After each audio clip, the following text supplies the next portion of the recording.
Buenos días, mundo. La ciudad despierta. Suena el desayuno de la resistencia.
La Cafetera es un programa de radio que se financia gracias a las aportaciones de los oyentes. Si te gusta el periodismo que defiende y sientes que te acompaña, hazte mecenas y ayúdanos. Infórmate en radiocable.com/mecenas.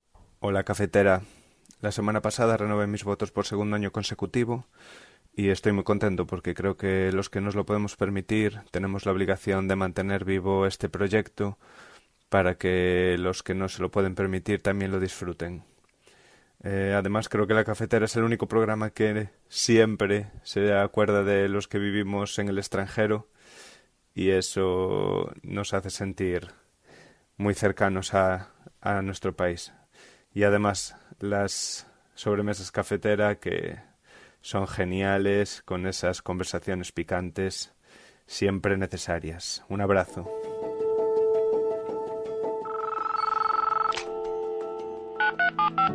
Son las 8:30 de la mañana. Las 7:30 en la Casa Museo de José Saramago, en Tías, Lanzarote. Buenos días, mundo. ¿Quieres un café? La Cafetera. Dirige Fernando Berlín. En el programa La Cafetera de Radio Cable. La ha entrevistado Fernando Berlín en La Cafetera. En una entrevista en Radio Cable. Durante 20 minutos en Radio Cable y dice todo lo que van a escuchar. Mañana en La Cafetera de Radio Cable. Radio Cable, que ha conseguido una auténtica primicia, ha entrevistado esta mañana y ha conseguido situar esa entrevista y lo que le ha dicho en los titulares. Con María Navarro y Pilar de la Peña. Que tuviera cuidado porque con las cosas que había dicho, que yo le oí la grabación del programa de Fernando Berlín, Mire, yo parafraseando a Radio Cable, no estás sola. En primer lugar, el Gobierno va a aprobar una nueva ley de información clasificada, también denominada de secretos oficiales, que va a sustituir a la vigente, que está aprobada, señorías, en el año 1968, es decir, durante la dictadura. Bueno, yo creo que es... Y en segundo lugar, les anuncio también, señorías, que el Gobierno reformará la Ley Orgánica Reguladora del Control Judicial del CNI en la línea de las recomendaciones del Defensor del Pueblo. Se trata de reforzar las garantías de ese control, además de asegurar el máximo respeto a los derechos individuales y políticos de las personas. Y en la misma se van a tener en cuenta, lógicamente, las consideraciones que formule el Parlamento Europeo sobre las tecnologías de interceptación de comunicaciones de última generación.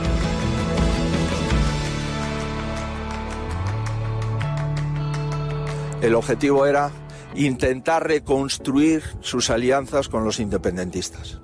Intentar pedirle disculpas a los independentistas de por qué el CNI había interceptado sus comunicaciones siguiendo las instrucciones del propio presidente del gobierno. Por tanto, de momento, por lo que yo sé, la intervención del presidente no puede ser más decepcionante. No se puede vivir de rodillas todos los días.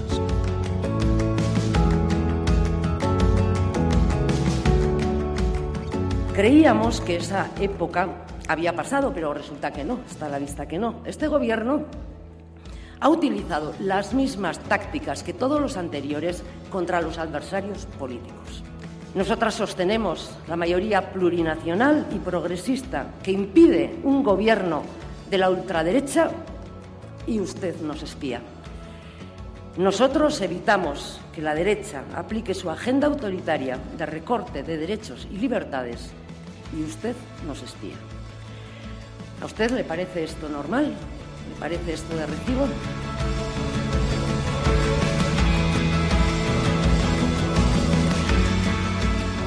Esta ley, la Ley de Garantía Integral de la Libertad Sexual, la ley del solo sí es sí, reconoce que las violencias sexuales son violencias machistas. Algo tan evidente hasta ahora no estaba reconocido por la legalidad vigente en nuestro país. Las agresiones sexuales, el acoso sexual, el acoso callejero, el exhibicionismo, el feminicidio sexual, la mutilación genital femenina, el matrimonio forzado, la violencia digital, porque también los entornos digitales tienen que ser seguros para las mujeres. Y por primera vez en nuestro país, también la explotación sexual y la trata con fines de explotación sexual son reconocidas como forma de violencia contra las mujeres. Y la libertad sexual de las mujeres, señorías de la derecha y de la extrema derecha, va a ser una realidad a pesar del ruido reaccionario. Va a ser una realidad a pesar de la extrema derecha. Va a ser una realidad a pesar de los agresores y también a pesar de la justicia patriarcal. Ustedes hacen mucho ruido, pero hoy les demostramos que las feministas somos más, señorías.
Muy buenos días, bienvenidas una mañana más aquí a la cafetera.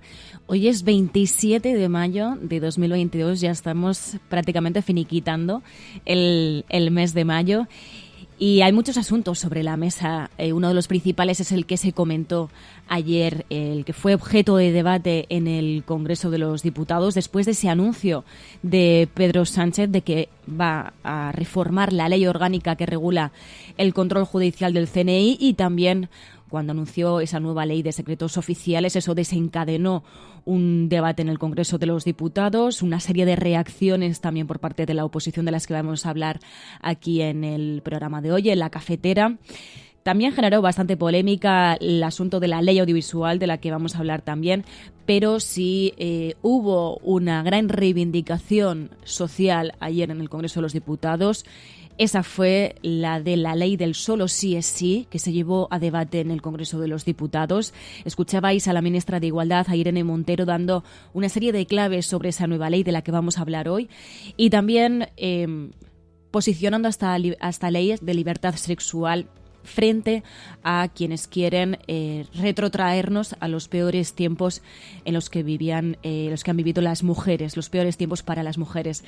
De todos estos asuntos vamos a hablar, también de algunos otros. Además, como sabéis, cada viernes contamos con ese resumen de prensa internacional por parte de Pilar de la Peña.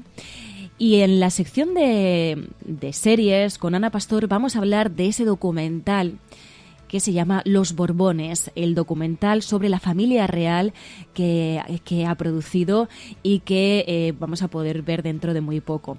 También en videojuegos vamos a hablar de Sayonara Wild Hearts, que es una de las peticiones que hicisteis el grupo de oyentes de videojuegos, expertos y expertas en videojuegos. Y todo esto lo vamos a comentar con el hashtag #LaCafetera espía como puedas. #LaCafetera espía como puedas. Porque efectivamente, como podéis ver en el título del programa, hemos visto a un Partido Popular muy crítico frente al caso de espionaje de Pegasus. Sin embargo, sigue sin ser autocrítico con los casos, con las escuchas dentro de su partido, con esas grabaciones que hemos conocido en los últimos días. Eso forma parte del pasado para el Partido Popular. No han hecho nada de autocrítica. Sin embargo, con el caso de Pegasus sí veremos cómo han sido muy críticos con el gobierno, diciendo que no tiene prácticamente autoridad cuando ha permitido este tipo de actuaciones durante su gobierno. Pero todo esto, este programa, no sería posible sin aquellas personas que os levantáis pronto cada mañana y estáis aquí en directo. Muy buenos días a todos y a todas. Muy buenos días, Mamen. Muy buenos días, Edi Muscus, Esperanza Cardero, Augusto Sánchez, Odemiro, Ángel Trianero. También tenemos por aquí a Andrew de Silence, Arturo. Por aquí también había visto. A ver si lo encuentro. Tania de la Fuente, también muy buenos días a todos y a todas que nos escucháis desde tantas partes del país, pero también del mundo. Escuchábamos en la apertura a Gonzalo Ara, con ese acento que, si no me equivoco, es gallego, pero que ponía en valor también que nos acordemos de aquellas personas que nos escucháis también desde otros países y que formamos parte de vuestro hilo de Ariana con vuestro país. Así que, bueno, muchísimas gracias, Gonzalo, por haber renovado esa suscripción, por seguir confiando en La Cafetera, y a todas aquellas personas que cada mes contribuís para que La Cafetera pueda seguir existiendo. Muchísimas gracias a todos y a todas.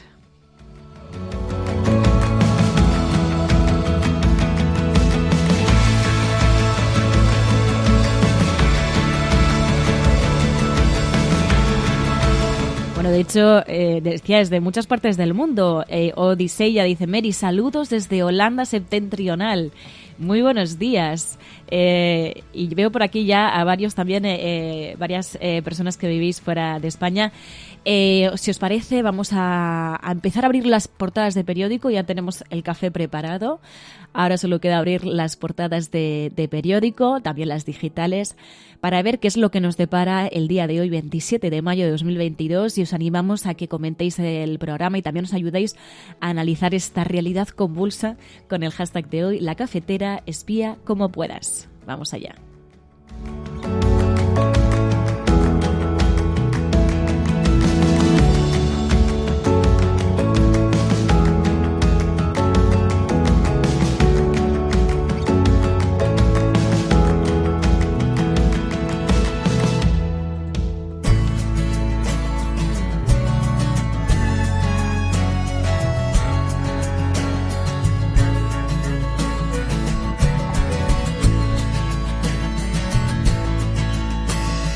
Watching the sunset on Tennessee hills. I wish I could capture it, I never will. 'Cause I'm not a painter, can't stay in the lines. Just sitting here sipping on dandelion wine. It's starting to rain, but I don't feel a thing. Sitting out rocking on that old porch swing. 'Cause I found me something that tastes like springtime. Señorías, 4 años después de la moción de censura, hoy hay en España un gobierno social porque trabaja para el empleo de los españoles, para las pensiones de nuestros mayores, para el salario de los españoles, por la igualdad de género entre hombres y mujeres, por la educación pública, por la sanidad pública. Y hay un gobierno, señorías, incompatible con la corrupción, un gobierno comprometido con la regeneración democrática. Con este gobierno no hay permiso para crear policías paralelas que persigan a los partidos rivales, y con este gobierno se defiende la Constitución con los métodos que autoriza la Constitución y sin saltarse la Constitución. En primer lugar, el gobierno va a aprobar una nueva ley de información clasificada, también denominada de secretos oficiales, que va a sustituir a la vigente, que está aprobada, señorías, en el año 1968, es decir, durante la dictadura. Bueno, yo creo que es 1968. Es fundamental, es impostergable que la norma se adapte a los principios democráticos, constitucionales, así como, lógicamente, a los mejores y mayores estándares internacionales. Y, en segundo lugar, les anuncio también, señorías, que el Gobierno reformará la Ley Orgánica Reguladora del Control Judicial del CNI en la línea de las recomendaciones del Defensor del Pueblo.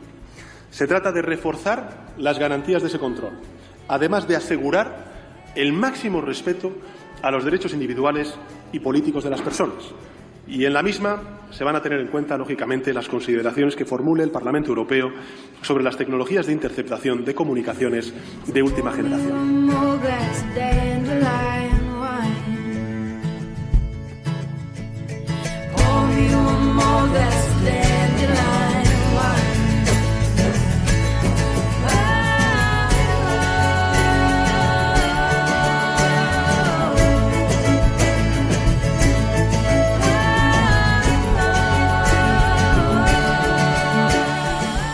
Y así escuchábamos a Pedro Sánchez anunciando en esa declaración que además estuvimos siguiendo también aquí en directo y que, como os podéis imaginar, protagoniza gran parte de las portadas de periódico. El diario El País dice: Sánchez quiere apoyarse en el Partido Popular para aprobar los cambios en la ley del CNI. Esta es una de las últimas informaciones que tiene que ver con este asunto. Así lo dicen en el diario El País. Dicen: el Gobierno quiere consensuar con el Partido Popular esta nueva ley de secretos oficiales y el control del CNI que anunciaba el propio Pedro Sánchez ayer en el Congreso de los Diputados. De hecho, dicen desde el diario El País que fuentes del Ejecutivo admiten que las normas que afectan a la seguridad nacional deben pactarse con el primer partido de la oposición. De hecho, también desde el Partido Popular le afeaban al presidente que no hubiesen contado con ellos. La propia Cuca Gamarra afeaba a Sánchez no haber actuado con sentido de Estado, decían, y haber contado con el líder del Partido Popular. Que el presidente del Gobierno no tenga en el Partido Popular un cauce de diálogo estable y permanente es una anomalía más de su forma de dirigir el país. Eso sí, mientras hace constantes llamadas implorando la puesta en marcha de mesas con quienes quieren romper nuestra convivencia. El debate de hoy, el que nos convoca, es otro ejemplo de su escaso sentido de Estado o su nulo respeto por las instituciones y de cómo afrontar las crisis, multiplicándolas y agravándolas siempre. Esto debiera de haber sido una comparecencia a petición propia y urgente, después de haber informado de todos los pormenores al presidente del Partido Popular. Pero eso es como actuaría un buen gobernante, y usted no lo es. Así lo decía Cuca Gamarra. Lo que pasa es que insistimos, claro, ¿qué autoridad tiene el Partido Popular para exigir esas responsabilidades al Gobierno cuando está eludiendo las responsabilidades que se le están exigiendo después de conocerse las grabaciones, sobre todo entre Cospedal y Villarejo, por ejemplo, relacionadas con el CNI? Le dijo Cospedal a Villarejo: le he pedido a Rajoy que el CNI no me dé el coñazo si me voy a ver contigo ni a ti. Esto lo decía la exsecretaria general del Partido Popular al excomisario Villarejo, según las informaciones publicadas en El País. Esas grabaciones que venimos escuchando en los últimos días y que, hombre, quitan cierta legitimidad al Partido Popular, o al menos credibilidad al Partido Popular, para poder exigir responsabilidades sobre espionaje y sobre escuchas y sobre policías políticas en el seno del Gobierno. Entonces, esta es la posición del Partido Popular. También escuchamos al propio Feijóo. Él decía que para él había dos claves, dos conclusiones después de escuchar, decía, la declaración de Pedro Sánchez. Una era que parecía una moción de censura al gobierno anterior, el de Mariano Rajoy, porque es verdad que Pedro Sánchez fue muy crítico con el Partido Popular, recordándole también, ¿no?, los casos de corrupción que ha habido en el Partido Popular. Y también Feijóo acusó a Pedro Sánchez, decía, de intentar reconstruir sus alianzas con los independentistas. Una manera, decía, de plegarse a los independentistas. Esta es la posición del Partido Popular. No tanto centrarse en qué es lo que ocurrió, en exigir qué es lo que ocurrió, sino en, bueno, pues llevarlo a la agenda política, a la agenda partidista y a la agenda independentista. Escuchamos así a Feijóo.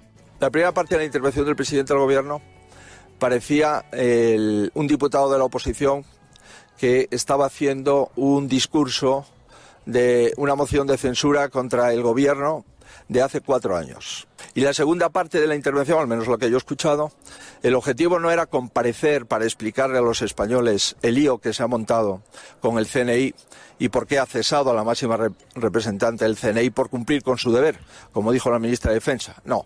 El objetivo era intentar reconstruir sus alianzas con los independentistas. Intentar pedirle disculpas a los independentistas de por qué el CNI había interceptado sus comunicaciones siguiendo las instrucciones del propio presidente del Gobierno. Por tanto, de momento, por lo que yo sé, la intervención del presidente no puede ser más decepcionante. No se puede vivir de rodillas todos los días. No se puede vivir de rodillas todos los días, decía Feijóo, por el hecho de que Pedro Sánchez hubiese comparecido a petición de grupos independentistas, ¿no? Sobre lo de no se puede vivir siempre de rodillas, claro, también habría que recordar que el Partido Popular no debería tampoco plegarse a los deseos de la ultraderecha, porque eso le puede salir muy caro. Ya lo hemos visto en el caso de Castilla y León con la última polémica, que no va a ser la última, de la ultraderecha en el Parlamento Autonómico de Castilla y León, que no vamos a difundir, pero sí que ha puesto entre las cuerdas al Partido Popular, ha avergonzado al Partido Popular, y esto es solo un aviso de todas las polémicas que van a venir por parte de la ultraderecha. Ayer, en el Congreso de los Diputados, también protagonizaron unas cuantas que tampoco vamos a reproducir, pero que sí que demostraron cómo la ultraderecha sigue viviendo en el pasado. Por eso la ultraderecha vive en el pasado, en un pasado al que no la gran mayoría de este país no quiere volver, y lo demostraron en su momento, y creo que tenemos que demostrarlo sobre todo en estos tiempos. Pero de esto vamos a hablar luego con el asunto de la ley de libertad sexual. Ahora seguimos con el asunto de Pegasus, porque además hay algunas claves a las que han apuntado también medios digitales. Por ejemplo, el diario El Confidencial hablaba de pulso de poder en Moncloa. Decía: Sánchez entrega a Bolaños el control de los secretos oficiales que Robles pidió para el CNI. Y explican que la nueva ley contempla crear la Autoridad Nacional para la Protección de Información Clasificada, que dependerá de Presidencia y marcará el grado de reserva y el calendario, diciendo así que pues se entrega más poder a Bolaños en el control de los secretos oficiales, ese control que Robles pidió para el CNI, decía el diario El Confidencial. Otra manera de ver lo ocurrido también es en clave electoral, como hace el diario El Mundo, que dice que Moncloa detecta un desplome de Sánchez por Pegasus que lo sitúa tras Feijóo. Dice que el presidente carga la responsabilidad del espionaje a los secesionistas, al CNI y la justicia. Dicen que el Tribunal Supremo lo desmiente y que el juez de control no fija objetivos ni es informado de las investigaciones. Esto ha protagonizado muchas portadas. Lo vemos en el diario El Mundo, en el diario El País, también en numerosos digitales. De hecho, en Infolibre decían: Sánchez pasa a la ofensiva y reivindica alianzas y gestión frente al PP de la corrupción. Dicen que Sánchez promete esa nueva ley de secretos oficiales y una reforma legal del control judicial al CNI tras el caso Pegasus. Reacciones a a las palabras de Pedro Sánchez, pues por parte de Bildu. Escuchamos así a Merche Aizpirua. Decía, el gobierno ha utilizado las mismas tácticas que todos los anteriores contra sus adversarios políticos, y criticaba que se hubiese permitido ese espionaje a partidos que además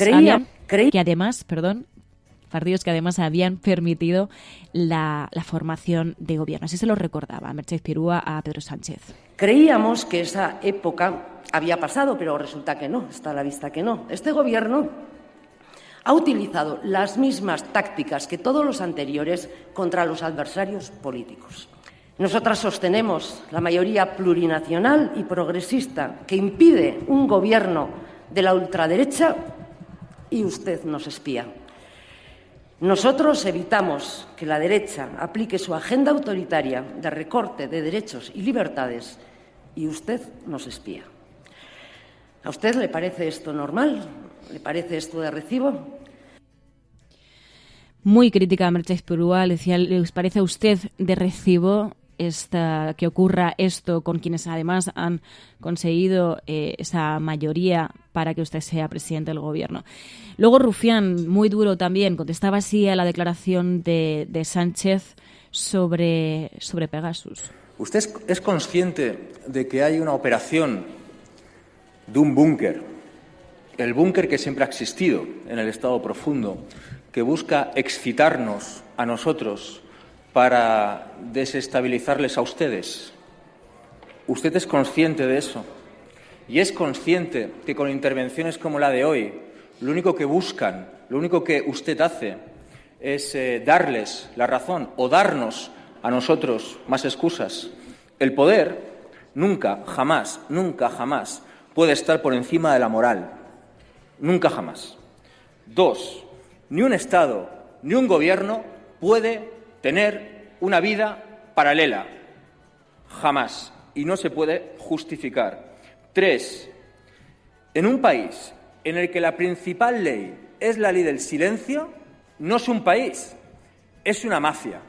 Señorías, España huele a cerrado. Y es de un patriotismo tóxico que asusta. Y 4, la mejor manera de que esto realmente sea una democracia plena, de que España sea una democracia plena, es que de una vez por todas sean conscientes de que no lo es.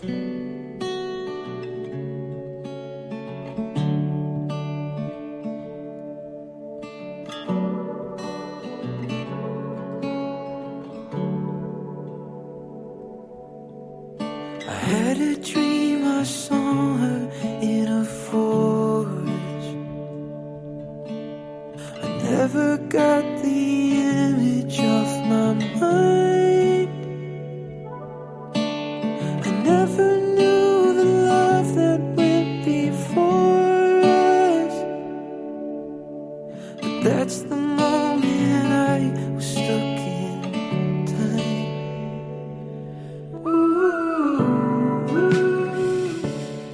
Y así escuchábamos a Gabriel Rufián. Hay diferencias entre el gobierno, también quienes hicieron posible esa mayoría de la investidura. Y, de hecho, el diario .es lleva en portada: el gobierno se divide en el Congreso mientras Sánchez no consigue recuperar la mayoría de la investidura. Unidas Podemos, recordaban, se abstiene por primera vez en la votación de una ley del gobierno después de que el Partido Socialista colara una enmienda con el rechazo de sus socios. Decían que los gestos de Sánchez sobre el CNI no satisfacen a Esquerra Republicana ni a EH Bildu. Cuando hablan de que Unidas Podemos se abstiene por primera vez en la votación de una ley del gobierno, se refieren a la ley audiovisual. Algo sobre lo que han puesto al foco varios medios. El diario El País decía: el gobierno saca adelante esa ley audiovisual con las abstenciones de Podemos y el Partido Popular y la del sí es sí.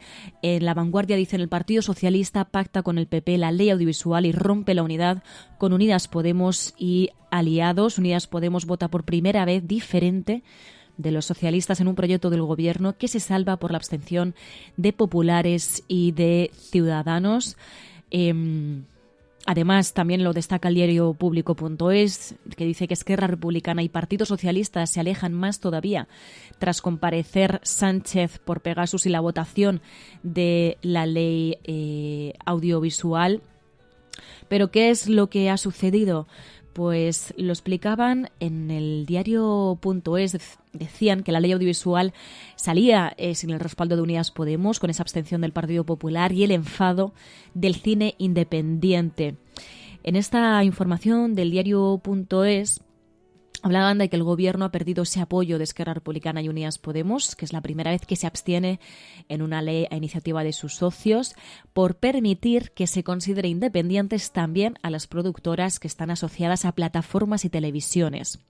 Decían que el sentido del voto de Unidas Podemos se ha hecho esperar.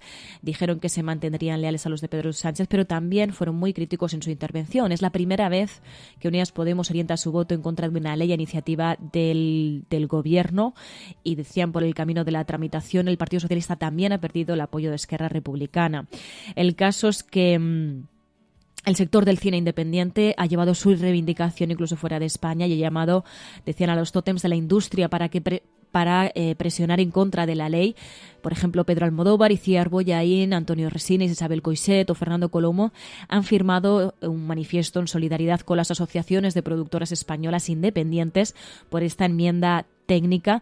Entonces vemos como una ley y un asunto que podía ser bastante técnico está configurando también pues los apoyos, incluso también dentro del Gobierno, y decían que que esta ley audiovisual ha creado pues un gran enfado en el cine independiente, lo destacaba en el diario.es, y pues mostraba cómo por primera vez Unidas Podemos se abstenía en la votación de una ley que salía del propio Gobierno, decía el diario.es, después de que el Partido Socialista colara una enmienda con el rechazo de sus socios. Así está la situación de las relaciones entre el Gobierno, también con sus socios de investidura, pero ojo, también, como destacábamos aquí, no hay que olvidar también las responsabilidades que se tienen que pedir a otros, como es en el caso del Partido Popular, que pues gracias a que se pone el foco, ¿no?, en estas diferencias dentro del Gobierno y también el Gobierno con sus socios de investidura en este tipo de votaciones, gracias a eso pues no se habla tampoco de pues ellos consiguen, ¿no?, que se hablen de otros asuntos y así pues seguir eludiendo responsabilidades sobre algo que tendrían que haber hablado, porque aunque, como dicen ellos, forma parte del pasado, configura el presente de este país, de un partido que es el principal partido de la oposición y que ha gobernado durante tantos años este país y de aquellos polvos estos lodos.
Darling, I know it's hard to let go.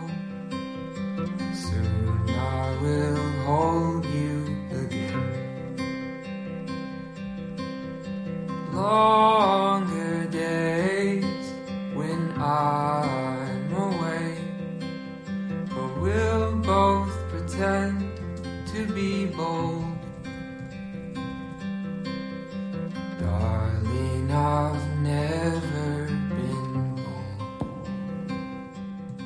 Esta ley, la Ley de Garantía Integral de la Libertad Sexual, la ley del solo sí es sí, reconoce que las violencias sexuales son violencias machistas. Algo tan evidente hasta ahora no estaba reconocido por la legalidad vigente en nuestro país. Las agresiones sexuales, el acoso sexual, el acoso callejero, el exhibicionismo, el feminicidio sexual, la mutilación genital femenina, el matrimonio forzado, la violencia digital, porque también los entornos digitales tienen que ser seguros para las mujeres. Y por primera vez en nuestro país, también la explotación sexual y la trata con fines de explotación sexual son reconocidas como forma de violencia contra las mujeres. Reconocemos también la violencia económica y la violencia vicaria como formas de violencias machistas, porque sí, señorías, el Estado tiene una deuda pendiente con las madres protectoras y mientras este Gobierno de coalición esté aquí, va a hacer todo lo posible por saldar esa deuda y por proteger definitivamente a aquellas madres que están defendiéndose a sí mismas y a sus hijos e hijas de la violencia de sus maltratadores. Reconocemos también la sumisión química como una agresión sexual y, por supuesto que sí, ponemos el consentimiento en el centro del Código Penal y de las políticas públicas.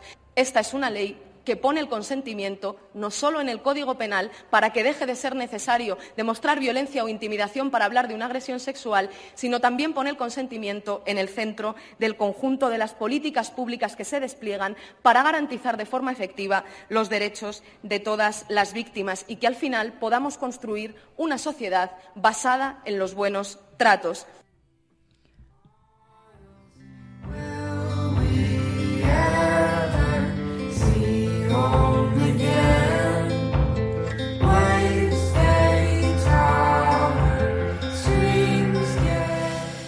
Muchas veces decimos que efectivamente la actualidad siempre está marcada, ¿no?, por malas noticias, y aunque esta ley viene de muchas malas noticias, de noticias que tienen que ver con cómo se atenta contra la libertad sexual de las mujeres y por eso es necesaria esta ley, pues bueno, dentro de las malas noticias es una buena noticia la aplicación de esta ley. Escuchábamos a la ministra de Igualdad, Irene Montero, hablando de esas claves, de las claves de esta nueva ley de libertad sexual, que lo que hace es actualizarse al tiempo que estamos viviendo y poner el foco en cosas donde no lo estaban.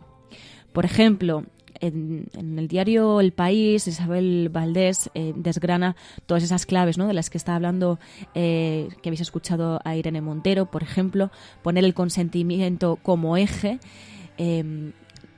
no solamente en la situación del Código Penal, sino también yo creo que esto va a repercutir es una manera también de lanzar un mensaje a la ciudadanía, a hombres y a mujeres, sobre el consentimiento, a ellas sobre el poder que tienen y de decisión que deben tener, y a ellos para saber cómo se deben tratar el asunto del consentimiento sexual.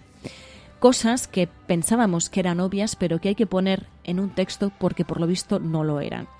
También el agravante por sumisión química. Decían que en esta información, hasta ahora, cuando el agresor usa fármacos o drogas para anular la voluntad de la víctima, se considera abuso, y decían que dentro de la horquilla anterior se introduciría la sumisión química de forma específica como agravante para aquellos casos en que el agresor hubiera utilizado sustancias o métodos para anular la voluntad de la víctima.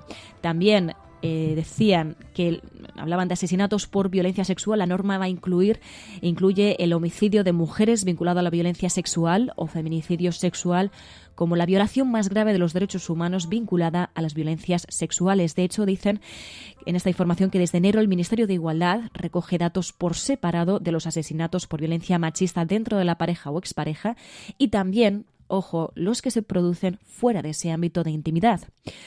Hablan también en esta ley del acoso callejero, que será delito. El acoso sexual callejero será delito leve, perseguible previa denuncia de la persona perjudicada. También de la violencia sexual a través de la pantalla, la conocida como ciberviolencia de género o violencia digital contra las mujeres, que esto es algo que que está afectando cada vez más a las mujeres, que de hecho desde Naciones Unidas alertaban, desde un informe de ONU Mujeres, alertaban de cómo la violencia digital contra las mujeres puede tener como consecuencia el apartarlas del debate público en las esferas digitales. Y también incluye la ley otros asuntos como el tema de la educación sexual obligatoria para los agresores, de la que hablábamos precisamente en estos días en la agenda cafetera. Se va a modificar la ley penal del menor para que en los casos en los que los agresores tengan menos de 18 años, las penas lleven siempre la medida accesoria de someterse a estos programas formativos sobre educación sexual y educación en igualdad que tanta falta nos hacen, viendo las cifras oficiales que hablan de cómo los menores, en el caso de los menores, sigue habiendo casos incluso también de violencia sexual. Y también, por último, la prohibición de la publicidad pornográfica. Decían que incluirán los anuncios que promocionen la prostitución dentro de los supuestos que se considerarán ilícitos. En la modificación del artículo 3, decían, de la Ley General de Publicidad. Una serie de puntos que lo que promueven es un cambio, no solamente a nivel penal, sino también un cambio en la sociedad que tanta falta nos hace, sobre todo después de escuchar ciertas barbaridades ayer en el Congreso de los Diputados que, como insistimos, no vamos a reproducir, pero sí que vamos a contestar por parte de la ultraderecha, una serie de barbaridades por parte de la ultraderecha que revelan que sí es necesaria esta ley y que sí es necesario recordar obviedades, cosas que pensábamos que eran obviedades, pero que no lo son tanto cuando vemos a nada más y nada menos que a representantes públicos en la bancada del Congreso de los Diputados defendiendo lo que algunas llaman, esa diputada llamó como piropos, que no lo son, y lo que un líder de la ultraderecha enarboló en el Congreso de los Diputados, que era esa testosterona, cuando lo que en realidad estaba enarbolando era la masculinidad tóxica que tantos problemas nos ha traído a nuestra sociedad.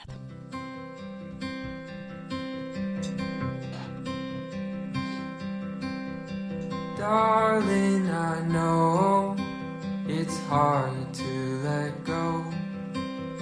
Soon I will hold you again. Una ley que, como dice Mamén, ojalá no hiciera falta.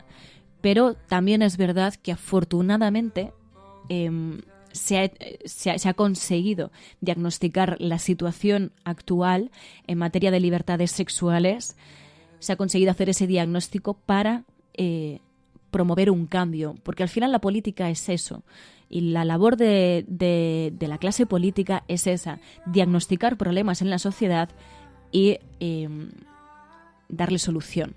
Y esto es un ejemplo de ello, la Ley de Libertad Sexual, que es además nada más y nada menos que mejorar nuestras relaciones también sexuales, y que sobre todo prevalezca el respeto, algo que tendría que ser obvio, pero claro, vivimos en una sociedad en la que muchas cosas no se hablan, sobre todo si tienen que ver con sexo, y eso promueve también que muchas malas prácticas sexuales, que muchas violaciones de la libertad sexual de las mujeres pues queden en el ostracismo. Y esto, aparte, como digo, de buscar un cambio en el Código Penal, también busca un cambio en la sociedad y en nuestras relaciones, que sean relaciones basadas en el respeto, nada más y nada menos.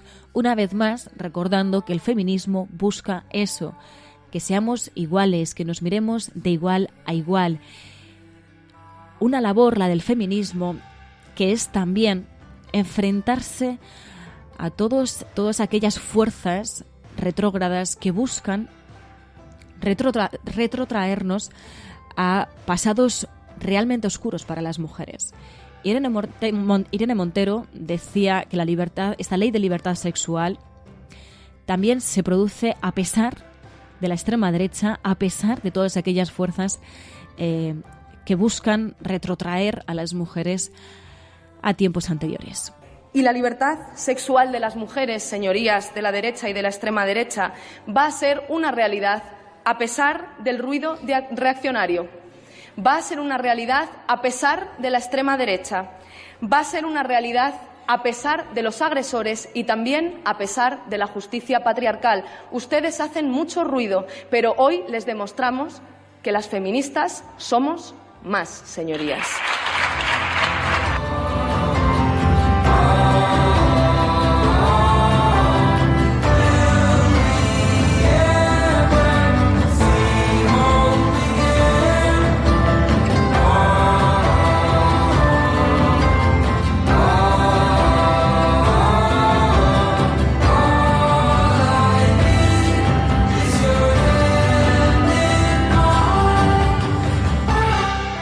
Una ley que, como dice el diario Infolibre, ha sido aprobada, el Congreso ha aprobado la ley del solo sí es sí, la gran promesa del gobierno al feminismo para luchar contra la violencia sexual. Así lo titula Infolibre, que destacaba que el Partido Popular y Vox votaron en contra de la norma, mientras que la CUP se abstuvo por la medida que considera ilícita la publicidad de la prostitución.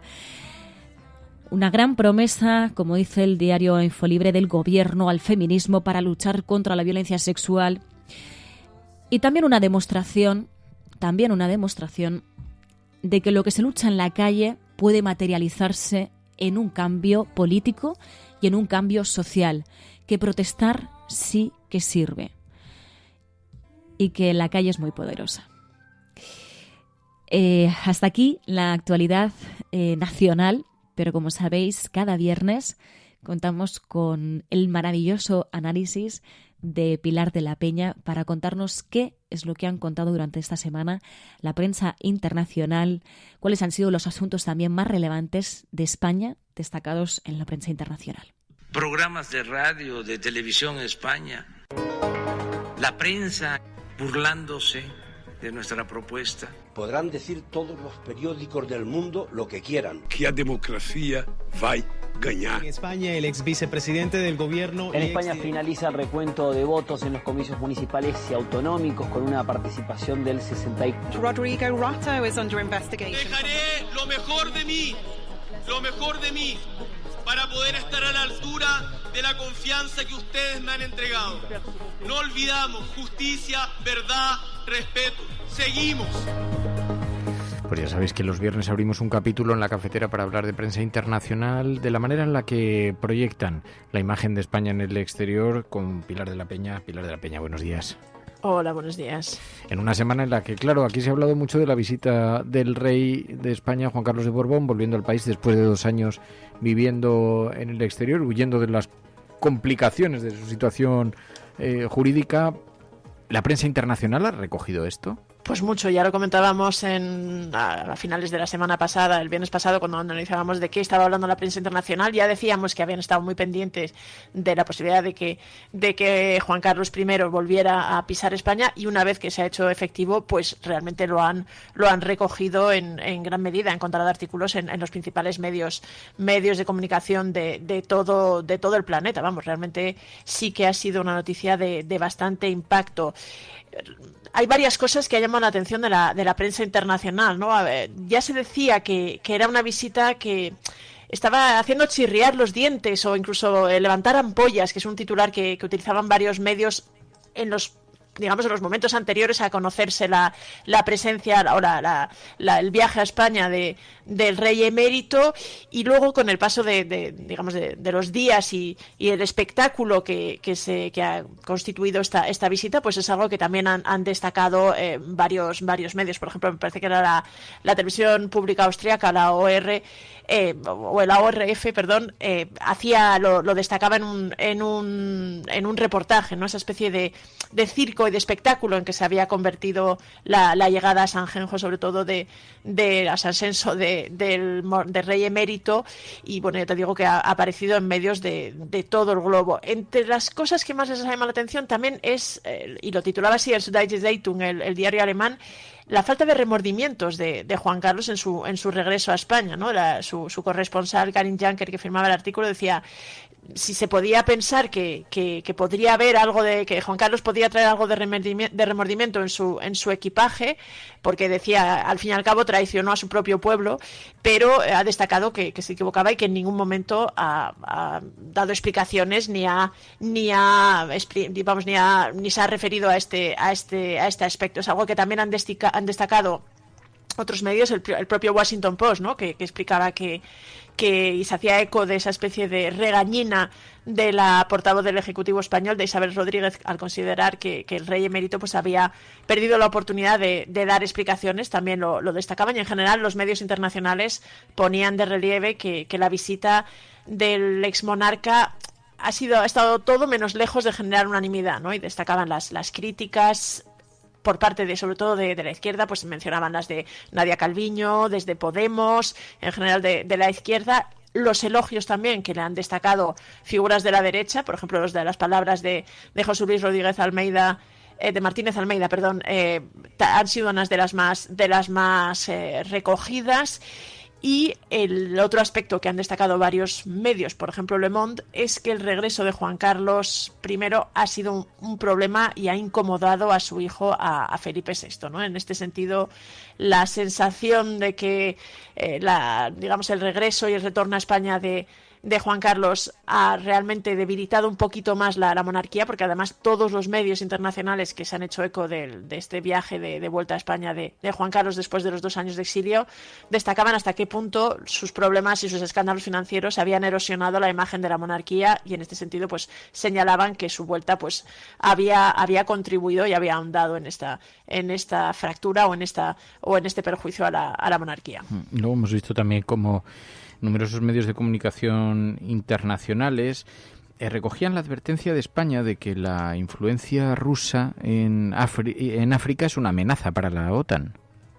Sí, estas han sido las palabras de Margarita Robles junto al ministro de Defensa de Reino Unido, de Ben Wallace, que en estos últimos días pues han alertado de esto. Es una situación que España ya lleva varias semanas, casi meses, intentando que la OTAN, que se celebra esta gran cumbre en Madrid en junio, que la OTAN no pierda de vista, a pesar de la evidente amenaza y del evidente problema que está con la guerra de Ucrania, pero que no pierda de vista la amenaza en el flanco sur, ¿no? Desde África. Y en este sentido, pues la ministra española, en colaboración con su homólogo británico, ponían de relieve que realmente desde África pues había una serie de preocupación por lo que llamaban la expansión y el aumento de influencia rusa en África. En concreto, la ministra española mencionaba que tanto el Estado ruso como las compañías de seguridad privada, un poco como este grupo Wagner que en fin, ha tenido cierto protagonismo, pues estaban aumentando significativamente en Mali, en países como Mali y como Libia,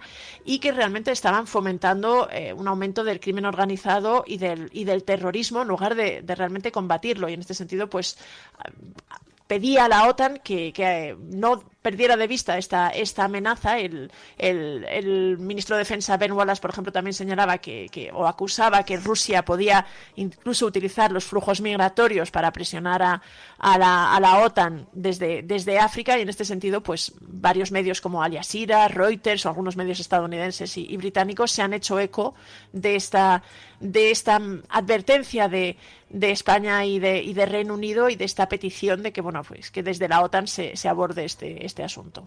Luego después hemos visto cómo el presidente del gobierno fue entrevistado en la CNBC. Pedro Sánchez destacaba que España puede ser la respuesta a los problemas energéticos de la Unión Europea por la dependencia de Rusia también, ¿no? Sí, esta semana ha sido el Foro Económico de Davos, y realmente el presidente español ha tenido una presencia bastante destacada en varios medios internacionales, ¿no? Y en concreto, una de las que más ha dado que hablar ha sido su entrevista en la CNBC, que es este canal estadounidense pues muy centrado en el mundo económico, en las noticias económicas y de los negocios. Y en este canal, no solo en también ha entrevistado a Pedro Sánchez en Bloomberg, y ha insistido en todos estos medios internacionales en reforzar esa idea y esa estrategia de España de intentar colocarse o convertirse en una especie de solución a los problemas de abastecimiento de gas que está sufriendo sobre todo el centro de Europa a causa de los problemas que está provocando la invasión rusa de Ucrania. Y en este sentido, también en el objetivo de reducir la dependencia, en este sentido se pone de relieve que España quiere colocarse como una especie de hub, ¿no?, de centro de referencia. Y en este sentido, pues este canal volvía a recordar, citando, y Pedro Sánchez lo hacía en la entrevista, que que España posee casi el 37% de la capacidad total de regasificación de la Unión Europea, que es este proceso por el que el gas natural licuado, que es una de las vías que puede permitir traer gas y importar gas, se vuelve a convertir en gas, que España tenía el 37% de la capacidad total de regasificación de la Unión Europea,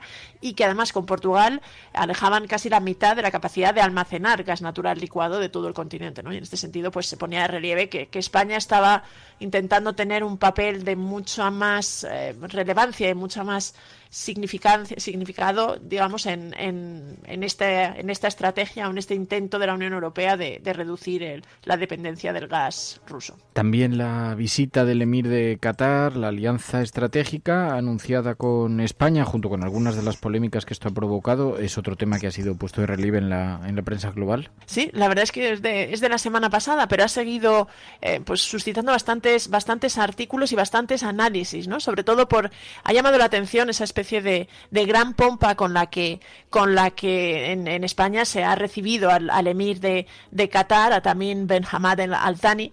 De hecho, lo destacaba la radio francesa RFI en su crónica, ¿no? Esa especie de gran recibimiento y todos los honores que se le había dado al emir de Qatar, como parte de una estrategia de España realmente por establecer una alianza estratégica, que era el término utilizado para describirla, sobre todo de cara a esto mismo que comentábamos en la noticia anterior, ¿no? Este intento de España de posicionarse como un referente para el suministro energético en la Unión Europea, ¿no? Y en este sentido, pues se destacaba además que Qatar había anunciado, lo que recogía incluso el propio Washington Post, había anunciado inversiones de más de 4.700 millones de euros en distintos sectores, y que esto realmente se intentaba reforzar pues esta relación, ¿no? De hecho, había un medio francés, Equinox, que se aseguraba en titular que Qatar era el nuevo financiador de España. Pero es verdad que también algunos medios, por ejemplo RFI, se hacía eco de la polémica que esto había suscitado, ¿no? Y de las críticas en concreto que esta alianza y que este acercamiento a Qatar había generado pues entre los independentistas y los nacionalistas catalanes y vascos, y también en Podemos, ¿no? Que se señalaba un poco la falta de respeto, la falta de garantías en el respeto a los derechos humanos en Qatar, y que había pesado más, digamos, el aspecto económico y estratégico que este otro aspecto en la forma en la que había recibido el gobierno español al emir qatarí. Hay un asunto también que nos ha llamado mucho la atención. En Radio France resaltaban que España es un país cada vez menos católico, porque, dice, la sociedad está cambiando.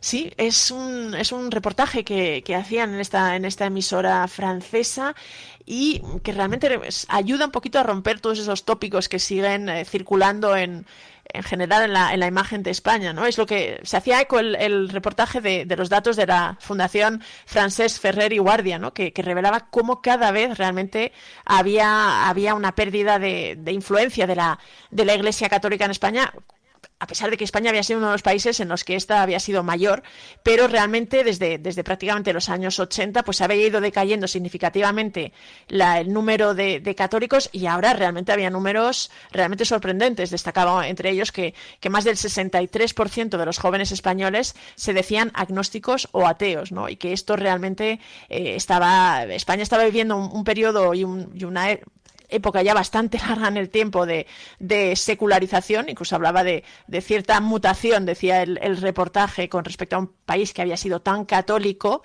y en este sentido pues que la Iglesia Católica iba a tener que hacer frente a esta nueva situación, aunque también terminaba el reportaje advirtiendo que estaba perdiendo influencia y sobre todo estaba perdiendo muchos fieles, pero seguía teniendo bastantes privilegios únicos, especialmente en materia fiscal. Oye, te quería preguntar por otro asunto también, porque hemos visto en Le Parisien que se destacaba que España es el país más protector del mundo ante la violencia conyugal, ¿no?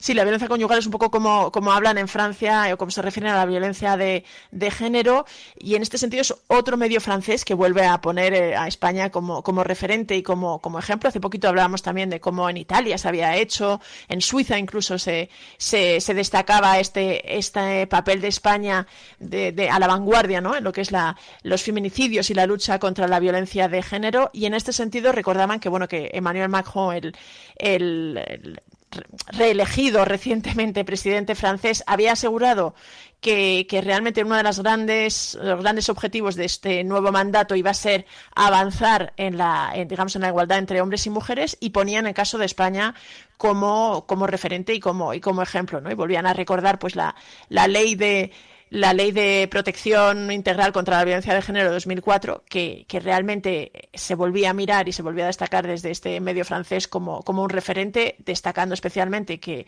había instaurado sobre todo tribunales específicos para juzgar este tipo de violencia contra las mujeres, que también había recurrido a las pulseras electrónicas, que además tenía un presupuesto bastante importante, y bueno, pues volvía a poner el caso de España como un referente y como un posible ejemplo que podría seguir Francia para mejorar sus datos y sus números en este aspecto, que realmente han empeorado, que es una de las cosas que más están destacando los medios franceses. Pues Pilar de la Peña. Pilar, muchísimas gracias. Gracias a vosotras, como siempre.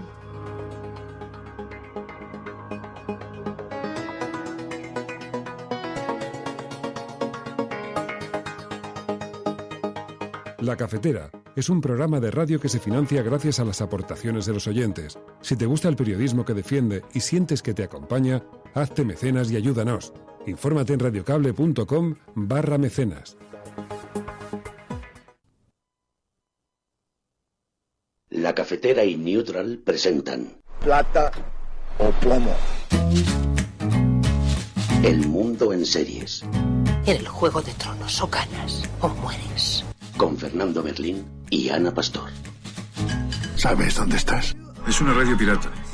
De la zona neutral. Nos recuerda un poco por qué luchamos. La noche es oscura y alberga horrores. La noche es oscura y alberga horrores. Nada cambia de golpe. Si estuvieras en una bañera que se calienta poco a poco, morirías hervida sin darte cuenta. ¡Estamos juntos! Plata o plomo, el mundo a través de las series, de las películas, de los documentales, con Ana Pastor, Neutral, cada semana. Ana Pastor, muy buenos días. Muy buenos días. Bueno, hoy precisamente con un trabajo que te involucra, Los Borbones, una familia real. Un documental que habéis presentado precisamente, se va a poder ver en A3 Player. Es un documental sobre la familia real en un momento como este. Voy a decir que he visto el primer episodio, he tenido el pequeño privilegio de ver el primer episodio para poder comentarlo aquí. Me parece una serie documental absolutamente formidable. Pastor, te lo digo honestamente. Bueno, la verdad es que llevamos varios años trabajando en ella. Es verdad que el emérito ha contribuido a la promoción que justo tocaba ahora. Se va a poder ver el primer capítulo, el que tú ya has visto. Todo el mundo que nos está escuchando va a poderlo ver el martes por la noche en La Sexta. El resto de episodios, 6 son de esta serie documental, como decías, en A3 Player. Y realmente es que es muy sorprendente. El proyecto nace de una idea y de una pregunta. ¿Cómo es posible que en todos los países se hayan hecho series documentales de sus familias reales y aquí en España no? Eso fue lo que a mí me motivó para hacer este proyecto, en el que hemos hecho juntos Aitor Gabilondo, el autor de Patria, y yo, y nuestros equipos. Y la respuesta a por qué no se ha hecho hasta ahora es evidente. El emérito especialmente, la corona en general, ha tenido siempre una protección de la prensa, de las instituciones, de los poderes económicos, que ha impedido que con naturalidad contemos lo que estaba pasando, ¿no? Lo que yo llamo la trastienda es lo que va a ofrecer este documental. No lo que nos han contado, sino lo que estaba pasando detrás de lo que nos contaban. Es un documento que está lleno de imágenes históricas, de imágenes privadas de la familia real. El que espere encontrar de todas formas un canto, una oda a la República, no lo va a encontrar, tampoco una oda ni un canto a la monarquía. Es un documento bastante periodístico donde se cuenta pues la gravísima crisis por la que ha pasado la monarquía en los últimos años aquí en España, pero también con muchas imágenes y todo muy enfocado desde el punto de vista bastante, por lo menos en este primer episodio, bastante íntimo sobre los encuentros y desencuentros dentro de la familia real, ¿no? Sí, es una familia real con minúscula. En ese sentido, creo que hacemos una mirada desde Alfonso XIII, es decir, cubre un periodo de 100 años en el que la primera conclusión que yo he sacado haciéndolo es que la corona sobrevive a cualquiera de los miembros incluso de esa propia familia, al margen de que sea republicano o monárquico, eso es un hecho objetivo. Y como ha dicho Aitor Gabilondo estos días en la presentación de la serie documental, pretendíamos tener una mirada propia y pretendíamos que hubiera un equilibrio, ¿no? Él ha dicho una frase textual, dice que no fuera una felación ni tampoco la guillotina, y creo que resume bastante bien el ejercicio que hemos hecho, donde tiene un peso increíble el archivo documental. Algunos de las imágenes y entrevistas son inéditas, nunca se han visto en España, porque una de las cosas que ha ocurrido es que han hablado más fuera los Borbones que en España, y hemos tenido que ir a buscar fondo documental a Grecia, Suiza, Alemania, Francia, Portugal, y esto sobre todo en los años del franquismo, pero también después. Se da esa paradoja que quizá aquí existía un tabú en torno a la información relacionada con la familia real que fuera no existía, y eso también hacía que ellos se relajasen en el exterior. ¿Os habéis encontrado con alguna presión? Porque algunas de las imágenes, claro, ponen en evidencia cosas que conocemos. El caso Nos, por ejemplo, que ha estado muy presente, pero en todo caso, se aborda no desde una fórmula nada complaciente. ¿Y os han presionado en algo? ¿Habéis tenido alguna...? No, mira, quiero contar que en la casa sabían que este proyecto estaba en marcha, porque yo misma se lo conté para hacer una petición, y es que nos dejaran llevar o introducir, ¿no?, a un cámara nuestro en algunos de los viajes que estaban haciendo en ese momento, en el inicio de la pandemia, el rey Felipe y la reina Leticia. Y hasta ahí llegó. Ellos sabían que estábamos haciendo este documental. Tengo que decirte que ni a mí, ni al resto, ni hacia arriba, ni hacia los lados ha habido ningún tipo de comentario. Yo tuve la oportunidad hace mucho de estar con la reina Leticia y no me hizo ningún comentario de este tema. Presiones no hemos tenido. Yo pretendo poderme explicar las cosas a mí misma, y a partir de ahí es como trabajo y como emprendo todos los proyectos. Y creo que tener a alguien en el equipo como Aitor Gabilondo, que le llegaba muy de cerca la historia de ETA y que hizo Patria con una mirada muy abierta también de un tema tan delicado, pues indica que él no trabaja con miedo, ¿no? O sea que, yo he sentido, como siempre, con todo lo que hago, libertad absoluta. Creo que hay luces, sombras y penumbras en la familia. Para mí, tú has visto el 1, yo tengo debilidad especialmente con el capítulo 4. No hemos hecho un recorrido cronológico, no son capítulos dedicados a personajes, son capítulos temáticos, es decir, la relación de los Borbones con el dinero, la obsesión, la relación de los Borbones con las mujeres, pero sí que hay un capítulo, que es el capítulo 4, que sí que tiene un nombre propio y es Leticia, donde, por ejemplo, sale entre otros Pedro Ballín, que la gente va a descubrir que trabajó con ella hace muchísimos años en Asturias, y donde él retrata muy bien cómo el ascensor social, ser la nieta de un taxista y llegar a reina, en un país que dice que eso es bueno, pues no ha sido así. A ella se le ha criticado injustamente, su camino ha sido una tortura, y en palabras de alguno de de las personas que participan en el documental, ha sido una epopeya su historia, como te digo, con campañas durísimas, entre otras, iniciadas por el rey Juan Carlos, que no la quería allí dentro. Sabes que os van a mirar con lupa, que habrá gente que se sienta defraudada porque no sea un golpe definitivo, la guillotina definitiva contra la monarquía, y habrá quien os diga que habéis atacado a la institución de manera... No va a ser fácil complacer con un producto que toca una cosa que en este país sigue siendo un elemento tanto cohesionador como polarizador, ¿no? Que es una paradoja muy relacionada con la monarquía. Sí, pero bueno, yo creo que la serie documental, que es curioso que nunca se hubiera hecho, ¿no? Y si en los 90 era muy necesaria, imagínate ahora, no pretende decirnos a los demás, oye, lo que tenemos que pensar, ¿no? Pretende poner uno tras otro todos los hechos que durante muchos años en España no se han contado, o se han contado tarde o se han contado mal, con voces muy diversas, con voces no solo monárquicas, no solo republicanas, sino monárquicos que critican a la monarquía y republicanos que encuentran algún punto de conexión emocional incluso con la monarquía, ¿no? Entonces, bueno, no estamos cuestionando el modelo en sí, que de eso también se habla, obviamente, sino estamos intentando ver cómo es la familia de verdad. Cómo era Alfonso XIII, que por cierto yo he descubierto que se parece muchísimo a su nieto el rey Juan Carlos porque fue procesado, estaba metido en líos de comisiones, tenía relaciones sentimentales y sexuales con actrices, es decir, lo mismo que Juan Carlos I, pero además el rey Alfonso XIII, y están las imágenes, era productor ejecutivo de películas porno. Él elegía las actrices, elegía los guiones y era el rey de España. Apoyó la dictadura de Primo de Rivera. En fin, hay un montón de cosas que le unen a su nieto. Y bueno, hemos visto un poco la evolución de la saga familiar, que no sabemos en qué quedará, porque es verdad que Felipe VI se parece más a su madre que a su padre, pero ya veremos cómo queda. Que fue el que trajo las películas porno a España, el que desarrolló esa industria, negocio. ¿no? Ese negocio. Sí, es increíble. Yo había oído esa historia, pero no sabía que existían las imágenes. Y claro, es increíble, es verdad que es el cine porno de aquellos años, pero cuando escuchas cómo sus biógrafos cuentan que sí, que el tipo hacía sesiones golfas, nunca mejor dicho, en el Palacio, estaba en los rodajes, él se implicaba a todos los niveles. Así que, como veis, vais a descubrir una historia sobre los Borbones que abarca muchos planos diferentes. ¿Qué conclusión has llegado después de estos de tantos capítulos, después de haber observado un poco de forma tan precisa la historia de la familia real? ¿A qué conclusión llegas? Nos decías, que la institución ha sobrevivido a pesar de algunos de los personajes que lo han puesto verdaderamente difícil, y aún así ha sobrevivido, pero más allá de eso... Bueno, para mí ha sido muy sorprendente no conocer tantas cosas de una familia a la que creemos conocer tanto y de la que creemos que se han contado muchas cosas. No es verdad, se nos ha contado el escaparate, pero no se nos ha contado la trastienda, ¿no? Y al ir trabajando con el equipo, creo que el equipo de documentación ha hecho un trabajo fantástico encontrando entrevistas fuera, lo que decíamos en países como Suiza o como Portugal.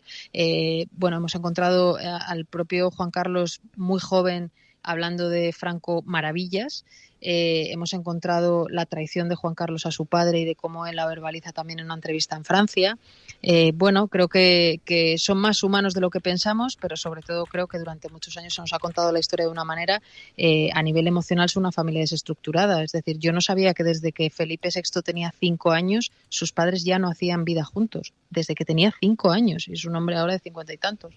Entonces, en fin, hay 1000 cosas que he descubierto que me han parecido súper interesantes y que espero que lo sean también y que genere debate, por supuesto. Bienvenido al debate. La imagen de una familia que tenía la sociedad española, una parte de la sociedad española, y que estaba muy tamizada por los hechos reales. Los Borbones, una familia real, una miniserie de 6 episodios que se va a estrenar paralelamente en streaming y en abierto en La Sexta el próximo martes. Luego va a tener desarrollo en esta otra plataforma a través de A3 Media, donde podréis ver el resto de capítulos. Ana Pastor, Neutral, pues muchísimas gracias, Ana, como siempre. Muchas gracias, Fer. Peggy 18.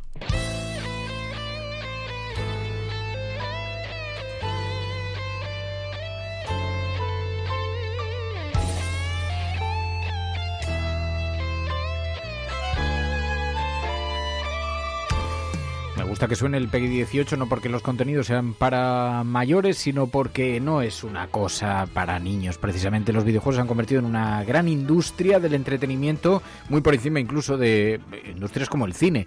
Y además nos gustan en este programa y nos gusta descubrir nuevas cosas, para lo que ya sabéis que los oyentes están organizados a través de Discord, en buena medida gracias a la ayuda de Enjoy the Silence. Enjoy, muy buenos días. Muy buenos días, cafeteros. Nunca te he agradecido públicamente suficiente la ayuda que nos das, tanto en la moderación en los chats, como organizando también, participando en la organización de esta sección Enjoy, pero que sepas que somos muy conscientes y que te lo agradecemos de verdad de corazón. Muchas gracias. Si al final este programa lo hacemos entre todos y al final yo participo lo mismo que participa Zares, que participa Aisa, Jorge, Sideralcat, Chris Mola, o sea, cualquiera de los moderadores del Discord, de Twitch, incluso los oyentes que no tengan algún rol específico aportan tanto o más como yo.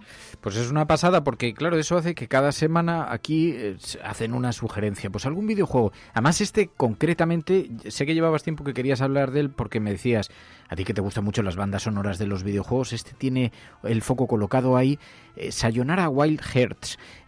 Pero me decías, es que además fue una recomendación de Elena Noruega, que no sé si lo descubriste allí por ella.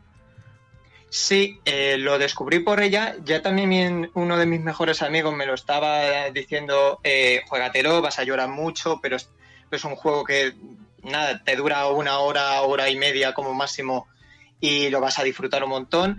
Y me estuve esperando hasta jugarlo en un día muy concreto y decidí jugarlo el día de Navidad. La noche del 24 al 25, wow. Lo jugué con mi pareja, los dos juntos, y fue una de las mejores experiencias que yo he visto en el mundo de los videojuegos. Nos lo jugamos del tirón intercambiándonos el mando y es una experiencia totalmente inmersiva como ninguna otra, con una paleta de colores que es una auténtica maravilla, con predominancia de tonos azules, rosas y morados. Y el apartado sonoro es de verdad, al que le gusta la música electrónica, le va a fascinar.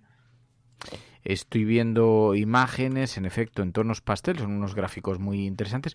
Pero claro, yo lo que estoy viendo son pantallas, no sé muy bien cuál es la dinámica del juego, porque veo un personaje correteando en moto, sorteando obstáculos, no sé exactamente cuál es el objeto del juego. El objeto del juego es recorrer los diferentes niveles del título corriendo en medio a través del instrumento que te proporcionan. Hay niveles en los que vas en monopatín, otros en moto, otros directamente corriendo, otros incluso a lomos de un ciervo, pero en concreto es recorrer todas las pistas de un disco de música que crearon, si no recuerdo mal, unos compositores suecos, y que es porque esto hay que matizarlo. Esto es un videojuego indie, con lo cual se tiene que entender que no es un título de mucho presupuesto, sino todo lo contrario. Ellos decidieron lanzar su disco jugable. Entonces tú vas a jugar todas las pistas de este disco, pero con las canciones que tengan letra. Las canciones que tengan letra van a ser los jefes finales, entre comillas, wow. Entre muchas comillas. Es así porque son niveles que suelen durar como de 3 a 4 minutos, el resto de temas son instrumentales de 1 minuto, minuto y medio más o menos, y son temas de transición. Y toda la historia lo que te está contando es una historia de una chica que cae en un sueño muy profundo por un trauma que no llegas a descubrir hasta el final del juego. Y esto es clave porque a lo largo de todo el trayecto del juego tú vas a estar especulando en qué le está pasando y en cómo está afrontando ese particular problema. Pero en lugar de hacerlo mediante una ensoñación, lo que hacen es que la teleportan a un mundo gobernado por entidades del tarot. Entonces es una especie de ensoñación, pero que también te está dando pistas de qué es lo que le está pasando. Entonces ves niveles en los que, por ejemplo, se especula con que pueda haber consumido drogas, se especula con que se pueda haber refugiado en el mundo del videojuego precisamente para no afrontar sus problemas. Así hasta el final, en el que la propia persona se deconstruye y descubrimos el motivo real de todo este viaje onírico y, por supuesto, si salva o no este reino del tarot. Trata de la depresión muy sutilmente, ¿no? Creo. Sí, trata de la depresión muy sutilmente porque además nada más empezar, en el momento en el que inicias el juego ya te introduce parcialmente la historia y luego te lo reafirma al final y es cuando entiendes como digo, es que no lo quiero revelar porque, a ver, el juego dura, como digo, 1 hora y media y vale la pena jugárselo del tirón para entenderlo. Pero, como digo, va de la depresión y de cómo lo va afrontando, de cómo se va explorando esa depresión que tiene, cómo la intenta mitigar o cómo la intenta paliar o afrontar. Y además también cómo intenta, como digo, valerse por sí misma, porque estamos hablando, como digo, de una chica, cómo intenta valerse por sí misma e intenta reafirmarse como persona. Hay cierto nivel en el que se puede insinuar incluso su condición de persona bisexual a tenor de la paleta de colores, que es de hecho uno de mis niveles favoritos del juego, que es a nivel mecánico este juego es una maravilla, que es un nivel en el que te cambia con pitos con chasquidos y con palmas el diseño del escenario. Se llama Parallel Universe y, como digo, a través de la paleta de colores podemos deducir esto o también podemos deducir otra cosa que le pueda ocurrir, como por ejemplo que vive en mundos paralelos esta persona con aquello que le está aconteciendo. Desde luego es una propuesta estéticamente muy bonita y que además tiene una mirada que va un poquito más allá. Me decías, mención especial, el Claro de Luna de Debussy. ¿Por qué? Sí, porque Claro de Luna de Debussy es el primer tema que nos vamos a encontrar a lo largo del juego y es lo que hace es reinterpretarlo en una versión pop, electrónica, vamos a decirlo así. El disco es un disco pop eléctrico, de electrónica, pero que le va a gustar incluso a la gente que no le gusta mucho este estilo, porque es entendible, no es, por llamarlo de esta manera, no es música estilo rave, sino que es una música electrónica más tranquila, vamos a decirlo así. Y en este caso es que, como digo, empieza con esa reinterpretación de Claro de Luna, pero es que la cierra también con ese tema. Y lo hace para teleportarnos en toda su historia. A lo largo de todo el juego, todos los temas van a intentar contarnos la historia también en función de la letra. Y digamos que entenderemos por qué ese tono onírico y por qué se utiliza el Claro de Luna, porque yo por lo menos es de mis temas favoritos de música clásica, es una de mis melodías, la adoro bastante por temas bastante personales, pero cuando lo juguemos entenderemos el por qué casa tan bien con todo lo que se nos cuenta.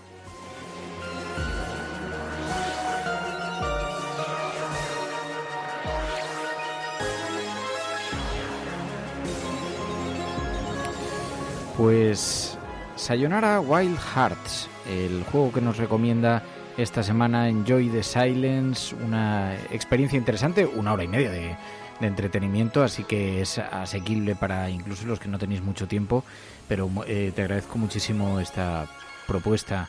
Enjoy, gracias de corazón. Nada, muchas gracias y muchas gracias a los oyentes. Cuídate mucho, un abrazo muy fuerte. Igualmente, adiós. Adiós.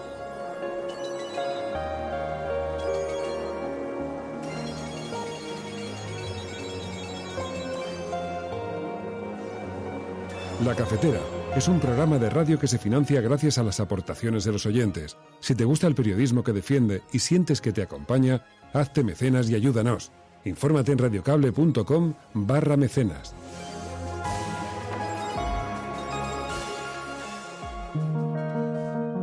Es algo que todos sabemos de algún modo, pero que puede que nadie te haya explicado nunca. Si tú a tu hijo antes de una carrera le dices, te vas a caer, tú no vales para esto, ese niño se va a caer. No hay más opciones, porque le has hecho creer que es posible. Y hay algo que le empuja a cumplir la profecía. Pero si en lugar de eso a ese mismo niño le dices, corre, vuela, no te detengas, y si te caes, aquí estoy para levantarte, ese niño jugará mejor que si nunca le hubieras dicho nada. Hay una responsabilidad ineludible en cómo hablamos, en cómo tratamos a los demás, porque nuestras palabras tienen un poder más grande de lo que nunca hubiéramos imaginado. Cada día tienes la opción de cortar las alas de los demás, hablando del miedo y de la incertidumbre. O puedes dejar que tus palabras les empujen hacia sus metas, confiando en la capacidad infinita que hay dentro de todo ser humano. Se conoce como efecto Pigmalión y funciona en cualquier momento de nuestras vidas.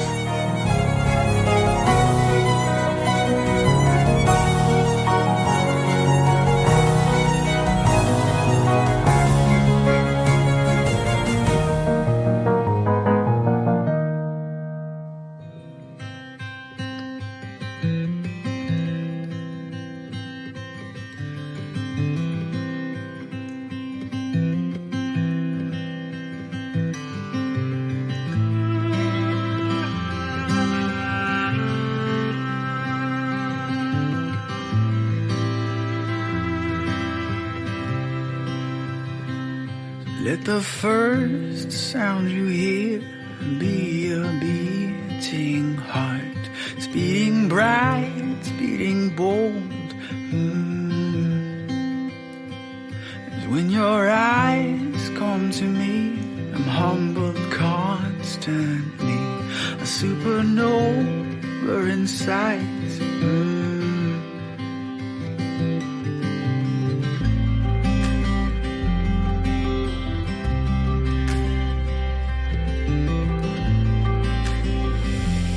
Bueno, Resistencia, ya estamos en los últimos minutos del programa y es verdad que no queríamos pasar por alto una información que tiene que ver mucho con algo que solemos, o menos intentamos hacer en este programa, que es no perder la pista de las cosas que han ocurrido en el pasado y que siguen teniendo su recorrido en el presente. En este caso nos lo hacíais llegar, tiene que ver con el caso Gali, y es que la justicia española ha cerrado el caso Gali, ha exculpado a la ministra, a la que fue ministra de Exteriores, Arantxa González Laya, y el caso es que, como informaba el diario El Heraldo, la audiencia de Zaragoza ha dado carpetazo al caso Gali, no ve delito y exime a la exministra González Laya. Dicen que el tribunal concluye que la entrada del líder saharaui a España sin control fronterizo fue, dicen, un acto político de gobierno sin trascendencia en la vía penal. De manera que vemos como sí se ha archivado la causa abierta contra la exministra de Asuntos Exteriores, Arantxa González Laya, por la presunta entrada ilegal en España del líder del Frente Polisario, Gali, para ser tratado de un proceso grave de COVID. Decía, la política estaba siendo investigada como presunta autora de prevaricación, falsedad documental y encubrimiento, delitos que el tribunal valora que no existen. Y ahora se ha dado carpetazo a este caso, que entre otras cosas pues acabó, pues con que Arantxa González Laya dejó de ser ministra y hubo un gran revuelo sobre el que ahora pues también conviene seguir la pista. Esta es una información que nos hacíais llegar varias personas, nos decíais no nos olvidemos de esto, lo ponemos como anotación aquí, pero también vamos para cerrar el programa de hoy, y cerramos la página de actualidad, y ya como venimos haciendo varios viernes, ya viene siendo tradición, pues seguimos lanzando recomendaciones culturales para el fin de semana. Y Mame nos decía, Resistencia, si aún no habéis tenido la oportunidad de verlo y escucharlo, dice, aquí lo tenéis. Nos enviaba un enlace sobre ese homenaje, decía, ese homenaje maravilloso de nuestra querida Pilar del Río a los libros de nuestro eterno y siempre presente José Saramago. Y enviaba ese enlace a un vídeo de YouTube en el que se produjo ese homenaje, que se llama Saramago, las huellas de la literatura, del que la propia Pilar del Río también hablaba en sus redes sociales. Lo podéis encontrar también en su cuenta de Twitter, en la cuenta de Twitter de Pilar del Río, que hablaba de este acto que hicieron en Sevilla. Decía, esta tarde se hablará de José Saramago en Sevilla y se hablará de 3 visiones a partir de 3 libros para el centenario. Y decía, la sesión promete, será un fin de fiesta. Esto se produjo ayer, pero podéis rescatarlo, podéis verlo en ese enlace de YouTube, que podéis buscar con el nombre de Saramago, las huellas de la literatura. De hecho, este mismo viernes se va a presentar el libro de Pilar del Río en Canarias, es el libro de la editorial Itineraria. Así que, bueno, vamos viendo cómo vamos siguiendo la pista a Pilar del Río, como siempre, y también a ese libro del que venimos hablando ya desde hace varios días y que seguimos recomendando en este programa. Y nada, desde aquí pues lanzamos muchísimo cariño a Pilar del Río, a todas aquellas personas también que hacéis posible que este programa siga resistiendo, que bien con escucha y con mecenazgo también hacéis posible que podamos seguir emitiendo y que podamos seguir despidiéndoos con alegría y con esperanza cada viernes, con la esperanza de que un mundo mejor es posible Y bueno, pues esperando que a pesar de la convulsión en la que nos encontramos, pero también de buenas noticias que también contamos aquí en la cafetera, pues bueno, sobre todo esperamos que este programa siga siendo un programa que os acompañe en los buenos y en los malos momentos. Vosotros y vosotras también nos acompañáis mucho a quienes estamos en el otro lado, en el micrófono. Así que, bueno, pues como cada viernes, sinceramente, daros las gracias una semana más por vuestro apoyo, por vuestro cariño. Y que descanséis, que disfrutéis del fin de semana. Y lo dicho, si estás escuchando esto, eres la resistencia y no estás sola. Courage, treat yourself with dignity. Walk tall, speak sweetly, be brave enough to lead. It's when you're caught in the darkness, it comes over me. Remember, yours is a light, and the darkness cannot be. That yours is a light, and the darkness cannot be. La Cafetera es un programa de radio que se financia gracias a las aportaciones de los oyentes. Si te gusta el periodismo que defiende y sientes que te acompaña, hazte mecenas y ayúdanos. Infórmate en radiocable.com/mecenas.